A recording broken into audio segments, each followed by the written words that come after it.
Bağışlayan və mehriban Allahın adıyla. Ünvan Bəsri hədisi. Allah arifləri, böyük mütəfəkkirlər, Əllamə Təbatəbai, Muhammed Təqi Bəhcət və onlarla böyük alim və ariflərin ustadı olan Allah övliyası Seyyid Əli Qazinin öz şagirdlərinə oxumaq üçün tövsiyə etdiyi hədis. O böyük insan, o dahi şəxsiyyət buyurmuşdur. Ünvan Bəsri hədisini özünüzlə gəzdirin və həftədə 1-2 dəfə oxuyaraq göstərişlərinə əməl edin. Ön söz. Ünvan Bəsri hədisi həqiqətən özündə yüksək məzmun, dərin və möhkəm seyri suluq, yəni Allaha doğru səfər əsaslarını daşıyır. Bu yolun tərbiyə edici şəxsiyyətlərinin çoxu onu oxumaq, üzərində düşünmək və ona əməl etməyi tövsiyə edirdilər. O cümlədən fəqihlərin, müctəhidlərin sərvəri, Rəbbani övliyaların istinadgahı, tanınmış arif, ilahi fəqih Həzrət Ayətullah mərhum Hacı Seyyid Əli Qazi Təbatəbai Rizvanullah əleyh onu davamlı şəkildə oxumağı və ona əməl etməyi çox israr edirdi. İmam Cəfər Sadiq əleyhissalamın Ünvan Bəsriyə göstərişləri çox əhəmiyyətlidir. Belə ki, Ayətullah Seyyid Əli Qazi kimi ariflər və kamilliyə çatmış insanlar öz şagirdlərinə, həmçinin Allaha doğru səfərə çıxanlara tövsiyə edirmişlər ki, Ünvan Bəsri hədisini yazıb özləri ilə gəzdirsinlər. O cümlədən həftədə 1-2 dəfə oxuyub göstərişlərinə əməl etsinlər. Həzrət Cəfər Sadiq əleyhissalamın bu göstərişləri Allaha doğru mənəvi səfərə çıxanlar üçün ən gözəl göstərişlərdir. Elmin və bəndəliyin həqiqəti kitabından Ustad Muhammed Baqir Tahiri. Ünvan Bəsri 94 yaşında qoca bir kişi olub. O deyir ki, neçə illərdir Malik ibn Ənəsin dərsinə gedib gəlirdim. İmam Cəfər Sadiq əleyhissalam Mədinəyə gəldikdə onun yanına get-gəl etməyə başladım. Malikin elmindən bəhrələndiyim kimi, Cəfər ibn Muhammedin də elmindən bəhrələnmək istəyirdim. Bu niyyətlə bir gün Cəfər Sadiq əleyhissalamın evinə təşrif buyurdum. İstəyimi ona çatdırdım. Cavabında da o belə buyurdu. Mən nəzarətdəyəm, həm də gün boyu yerinə yetirməli olduğum zikirlərim var. Mən zikirlərimi deməliyəm. Get, Malikdən öyrən. Bundan qabaq necə onun yanına gedirdinsə, yenə də o cür et. Onun bu sözü məni kədərləndirdi. İmamın evindən çıxdım və öz-özümə fikirləşdim ki, əgər o məndə bir xeyir görsəydi, məni yanına get-gəl etməkdən və elmindən bəhrələnməkdən məhrum etməzdi. Sonra Allah Rəsulunun hərəminə gedib ona salam verdim. Səhəri günü yenidən qayıtdım. 2 rükət namaz qıldım və dua etdim. Ya Allah, ya Allah, səndən Cəfər-i Sadiqin qəlbini mənə mehriban etməyini və onun elmindən məni sənin düz yoluna istiqamətləndirəcək qədər bəhrələndirməyini istəyirəm. Sonra qəm-qüssəyə qərq olmuş vəziyyətdə evə qayıtdım. Cəfər ibn Muhammedin məhəbbəti qəlbimi doldurduğuna görə daha Malikin dərsinə getmədim və vacib namazı qılmaq üçün məscidə gedib gəlməkdən başqa evdən heç yerə çıxmadım. Nəhayət bir gün səbrim tükəndi və əsr namazını qılandan sonra nələyinimi və əbamı geyinərək imamı görməyə getdim. Evlərinə çatdıqda daxil olmaq üçün icazə istədim. Köməkçisi qapıya çıxaraq məndən nə istədiyimi soruşdu. Dedim ki, o böyük insana salam vermək istəyirəm. Dedi ki, namaz qılır. Oturub gözlədim. O birazdan geri qayıdaraq dedi. Gəl, Allahın bərəkəti ilə. Evə daxil oldum və Cəfər ibn Muhammedə salam verdim. Salamımın cavabını aldı və mübarək səsi ilə buyurdu. Əyləş, Allah sənə lütf etsin. Əyləşdim. İmam başını aşağı dikmişdi. Birazdan qaldıraraq buyurdu. Böyük oğlunun adı nədir? Hörmətli dinləyicilərin nəzərinə, ərəblərdə atanı böyük oğlunun adıyla çağırmaq adət olub. Buna künyə deyilir. Abdullahın, Allah bəndəsinin atasıyam. O, Allah səni bu künyədə səbatlı etsin. Yəni Allah sənin oğlunu Allaha bəndəlik yolunda səbatlı etsin və səni müvəffəq etsin buyurdu. Fikirləşdim ki, əgər bu görüş və salamlaşmada bu xeyir duadan başqa heç nə olmasa da belə, bunun özü də çoxdur. O başını yeridən aşağı saldı və qaldıraraq soruşdu. Bir istəyin varmı? Dedim, Allahdan istəmişəm ki, sənin qəlbini mənə mehriban etsin, məni sənin elmindən bəhrələndirsin. Ümidvaram ki, uca Allah cənabınızla bağlı ondan istədiklərimi qəbul edər. İmam buyurdu, elm öyrənməklə əldə olunmur. O bir nurdur. Allah onu doğru yola yönəltmək istədiyi şəxsin qəlbinə daxil edir. Elm istəyirsənsə, əvvəlcə qəlbində Allaha bəndəliyin və ona qul olmağın həqiqətini yarat. Və elmi bu həqiqətə əməl etmək və həyata keçirməklə istə.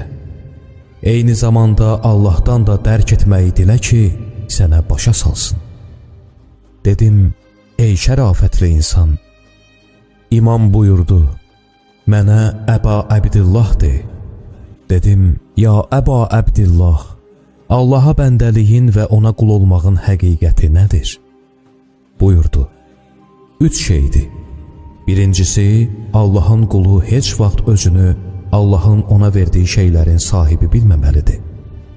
Çünki qullar heç bir şeyə sahib olmur. Malı Allahın malı bilir, onu Allahın əmr etdiyi yollarda sərf edirlər. İkincisi, öz işləri üçün özünü müstəqil və Allahdan ehtiyatsız bilərək heç bir tədbir görməsin. Üçüncüsü, işi gücü Allahın əmrlərini yerinə yetirmək və qadağalarından çəkinməkdən ibarət olsun.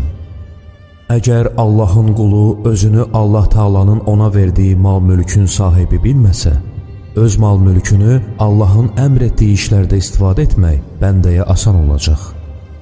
Əgər bəndə işlərin tədbirini idarə edicisinə həvalə etsə, dünya müsibətləri və sıxıntıları ona asan gələcək. Əgər bəndə Allah Taala'nın əmr və qadağaları ilə bağlı vəzifələrinə əməl etməklə məşğul olsa, onlardan ayrılıb cəmaatla mübahisə etmək və onların qarşısında öyünməyə vaxtı qalmayacaq. Əgər Allah bir bəndəyə bu 3 şeyi mərhəmət etsə, dünya, iblis və insan da daxil olmaqla bütün yaradılmışlar onun gözündə kiçiləcək və əhəmiyyətini itirəcək. Dünyanı mal-dövləti artırmaq, fəxr edib öyünmək və cəmaatın əlində olan böyüklük və üstünlük üçün istəməyəcək və günlərini zayi etməyəcək. Bu, təqvanın ilkin dərəcəsidir. Allah Taala buyurur, biz bu yüksək və uca axirət evini yer üzündə təkəbbürlük, başqaları üzərində hökmranlıq və fitnə fəsad iddiasında olmayanlara nəsib edirik. Gözəl aqibət ancaq təqvalılara məxsusdur. Dedim, ya Əba Əbdillah, mənə öyüd nəsihət ver. Sənə 9 şeyi tapşırıram. Bu, Allah Taala'ya doğru yol getmək istəyən bütün insanlar üçün Allah höccətinin öyüd nəsihətidir. Allahdan istəyirəm ki, bunlara əməl etməkdə səni müvəffəq etsin. Deyəcəklərimin 3-ü nəfsin tərbiyəsi, 3-ü elm və səbir, 3-ü də elm barəsindədir. Bunları yadda saxla və məbada bunları yerinə yetirməkdə səhlənkarlıq edəsən. İmamın buyuracaqlarını yaxşı eşitmək üçün bütün diqqətimi topladım. Nəfsin tərbiyəsi barəsində olanlar bunlardır. 1. Heç vaxt iştahan çəkməyən şeyi yemə. Çünki bu, axmaqlığa və səfehliyə səbəb olur. 2. Yalnız acdığın zaman yemək ye. 3. Yediyin zaman halal yemək ye və yeməyini Bismillahla başla. Həzrət Peyğəmbərin bu hədisini yada sal. İnsanın qarnından daha pis doldurduğu ikinci bir qab yoxdur. Əgər yeməyə ehtiyac varsa, qarnın 1/3 yeməyə, 1/3 suya, 1/3 də nəfəs almağa saxlanmalıdır. Helm barəsində olanlar bunlardır. 1. Bir nəfər sənə, mənə birini de, sən onunu eşidəcəksən desə, sən cavabında ona de. Mənə onunu desən, heç birini də eşitməyəcəksən. 2. Biri sənə pis söz desə, cavabında de. Dediklərinə layiqəmsə, Allahdan istəyirəm ki, məni bağışlasın. Əgər dediklərin yalandırsa, Allahdan istəyirəm ki, səni bağışlasın. 3. Biri səni təhdid edərsə, sən ona şəfqətli ol, nəsihət və dua et. İmam Cəfər Sadiq əleyhissalam davamında buyurdu: Elm və səbir barəsində olanlar bunlardır. 1. Bilmədiyin şeyi alimlərdən soruş.